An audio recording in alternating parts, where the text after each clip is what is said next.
Another near capacity crowd at O'Reilly Raceway Park for NASCAR Nationwide Series action. Close to 30,000 on hand tonight to see this race. Trevor Bayne on pole, Steve Wallace alongside in the front row, and last week's winner from Gateway, Carl Edwards, is our in-race reporter. Rusty? 38, I'd rather that spot. Double check everything. Carl, Rusty Wallace, ESPN, you got us? Sure, Rusty. Hey, Carl, it's been blazing hot here today, and you know tempers can flare up quick when it's hot inside the car. Are you concerned drivers might lose their tempers and get aggressive and cause big crashes because of this heat?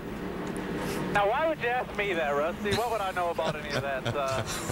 You know, it's a short track, and it has been hot, but, you know, this track really has a lot of room. You know, there's a lot of different places you can run. It's one of my favorite racetracks in the country. So, you know, I'm hoping that we can have just a good, clean race here, and hopefully we can repeat from last year. We had a really good run here. Just happy to have Fastenal and Copart, Ford, everybody here tonight. All right, buddy, we got an ESPN mailbag question, and it comes from Vinny in Kansas City, Missouri. The question is a short track the toughest place to start your probation period with all the physical driving involved? Boy, that's a good question. Yeah, I don't know. I just hope I go out here and have a clean race. You know, I'd much rather have one of those than what we had last week. So I'll just keep doing what I've been doing, and then hopefully there won't be any trouble. Well, we'll just have to see. All right, buddy. Thanks for talking to us. Now, Ricky's going to speak to your crew chief, Drew Blickenster. Drew, Ricky Craven up in the booth. Hey, Drew, this is Ricky Craven, ESPN. Hey, Ricky, how are you? I'm good, Drew. Look, you had two drivers practice your car, not ideal circumstances, but did you get enough from each of them to put together a winning car tonight? Ricky, the 60's been real fast for the last couple of years. It's one of Carl's favorite places, like you said. So we have a good baseline. We had something to go back from 2008, 2009. So we learned a little bit with Eric this morning. We learned some more with Carl in the heat of the day. So hopefully we made the right guess, and the balance will be just about right for these nighttime and the cooler temperatures. Sounds great. Thank you, Drew. All right, bud. I'm sure you're still at pit road speed there. If you haven't had a glance, go ahead and let us know if you can. That's hard. Trevor Bayne on pole, and the rest of your onboards as you see the cars coming by in the final pace laps here. Josh Wise, Brian Scott, Justin Allgaier all giving us a look, along with Eric McClure, Ron Hornaday, Edwards you saw in the conversation, Brendan Gaughan, and Stephen Wallace. Our over-the-wall reporter tonight is that man. He's Mark Hollywood Armstrong. Mark, any special tools for the challenges tonight on pit road? Well, guys, I would say things are going to heat up down here on pit road, but with the track temp over 100 degrees, it's hot already. These are some of the tools we're going to use tonight to do battle, but the real war is going to be fighting the heat. It's extremely hot down here, and tonight you're going to have to drink lots of water and stay on top of your game to have a good night and go to victory lane. Guys? Thanks, Hollywood. Take a look at that race analysis as we get ready for this one tonight. 200 laps.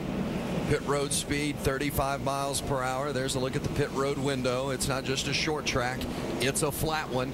Just 7.5 degrees banking in the corner, 2 degrees on the straights. Oh, I tell you, that's going to be a tough one. I don't know if they're going to make it 125 to 130 laps. Usually on these short tracks, we see a lot of cautions, but hey, I could get surprised tonight. You're right, Rusty. Earlier you said you got to relax, particularly early in the race. So these drivers are headed down the backstretch, know they're coming to the green. They got to take a deep breath and think about 200 laps, not the first 20. Pace car pulls off the track in turn 3. Trevor Bayne, the pole sitter for the second year in a row here at O'Reilly Raceway Park. He'll start on the outside. Stephen Wallace starts on the inside. Those two on the front row, and they are going to lead them to green. It's the 29th consecutive year that they've run a nationwide race here at O'Reilly Raceway Park, and we are underway at ORP.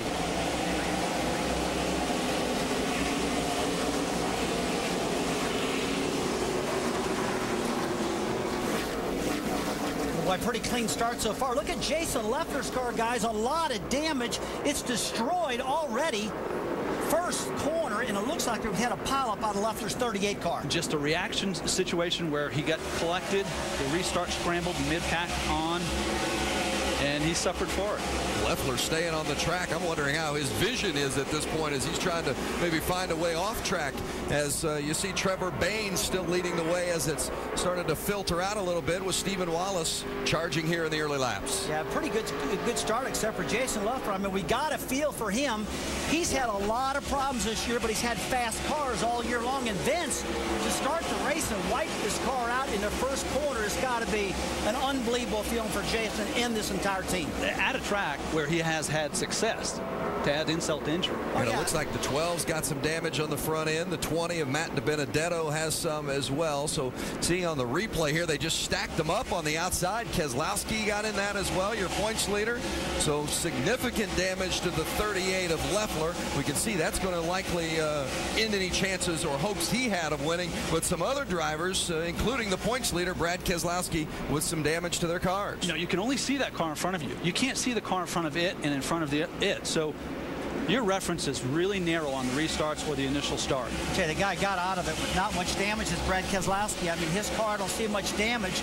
But take a look at Leffler. It looks like the radiator's not tore out of it, but he's having a hard time seeing it also. The 20 car, Matt DiBenedetto, he's tore up big time also. So a lot of problems in the early going. And wow, these short tracks and flat stack you up. Rusty, they want to keep going and catch a caution, stay on the lead lap, but they're both going to overheat. So Leffler pulls off. He's coming to pit road. I mean, I can't believe this has got to be the worst it's been for Jason Leffler. This poor guy has been wiped out. Rick, what do you see down there, buddy? You can see an awful lot of bent sheet metal. The question is how much damage has been done.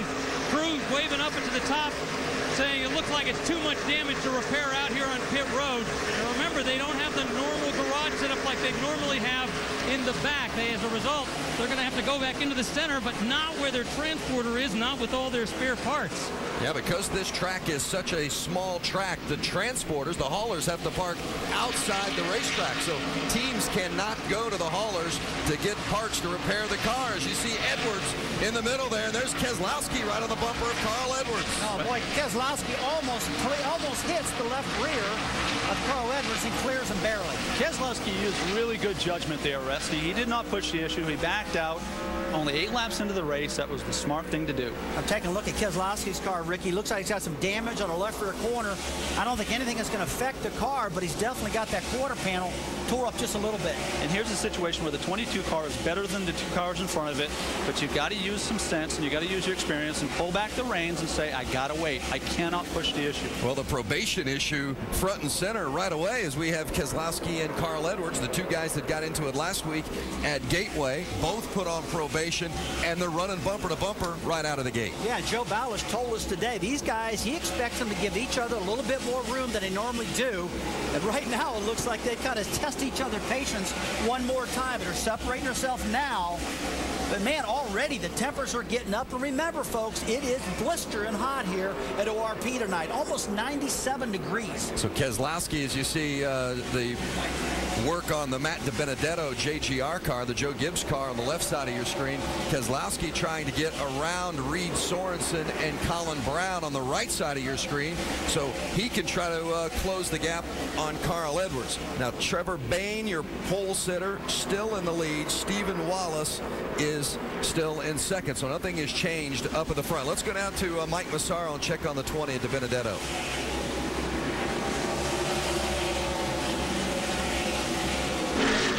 The opposite of what Matt DiBenedetto wanted tonight. He came in extremely confident, excited about being at a short track, but already it looks like this night may be very short. Heavy front end damage. The car is overheating. They're pulling away sheet metal from the fenders, trying to get some air to the cooling area, to the radiator. It's just not working. Matt DiBenedetto just killed the motor, turned it off. They're going to roll it back. They're considering bringing it behind the wall, guys. This may be trouble. Well, that's a heartbreaker for the Gibbs team because DiBenedetto was involved in that accident with his teammate Brad Coleman last week at Gateway, so was unable to finish. Now you see second place, third place, and fourth place battling here. Stephen Wallace in the 66. That's Paul Menard and the 18 of Kyle Busch as Busch is trying to work the outside around Menard. Vince, this is what's so great about this racetrack here at ORP. You got the bottom lane, the middle, the top. You see Stephen up on top of the racetrack with a lot of momentum. You see Paul Menard trying to get it going, and here comes Kyle Busch in the picture. It's this kind of racing that you get on a short track, night in, night out. We always see it at O'Reilly Raceway Park, and we're not surprised that we're seeing it again tonight. And they are going at it from the drop of the green flag this evening. There's Menard pulling ahead, and Busch tried the inside this time with Stephen Wallace getting boxed out on the outside. The outside lane is the most comfortable. It gives you a little more banking, a little more security. But the fast way is around the bottom of the racetrack. It's more difficult. It takes its toll on the tires, but it's the path you need to take if you're going to make passes. Sorting out just a bit as Menard is in second, Busch in third, and Stephen Wallace has dropped back to fifth. Trevor Baynes still leads here at O'Reilly Raceway Park.